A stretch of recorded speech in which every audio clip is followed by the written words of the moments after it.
This is my collaboration with Glisten Cosmetics. This is not an eyeshadow palette. These are eyeliners. Dry in the palette, you spray them with water, mix it around, and it becomes wet eyeliner. I'm gonna clean my palette up a little bit today because a very commonly asked question is, what happens when you mix these together and it looks all gross? Like, are you just SOL? The answer is no. We're gonna get this back to looking brand new. Or maybe not brand new, but pretty close. First thing we're gonna need is a wipe. I don't have makeup wipes because I use cleansing balm, but I do have baby wipes because I have 2 kids that poop their pants. Hopefully this goes without saying, but don't use like a Clorox wipe because that would not be good for your eyes. Start with a shade.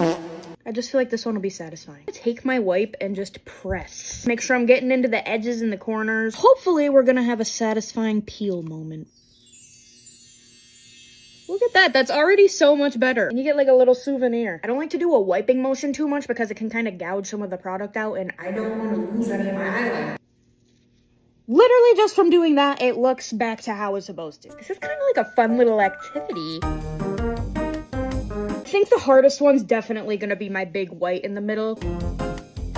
Ooh, that helped quite a bit, like especially with the yellow. I only did 2 presses and that did a pretty damn good job. I'm just gonna focus on the messiest spots now. Now that I've got my actual shades as clean as they're gonna get, we need to fix this situation. I'm gonna wrap my wipe around my finger and just ever so delicately. Maybe try not to drag black into all the other shades so you have to redo everything you just did. For our last little smudges and intricate areas, you can use a Q-tip if you give that much of a shit. Here we go! My palette hasn't looked this good since before it launched. I think this is gonna be back in early March, but I don't know a date yet. I really wish I did, but the second that I do, I'll let you know. I'm gonna leave it open on my desk for just a little bit to make sure that all of the wipe juices are dry, but yeah, there you go.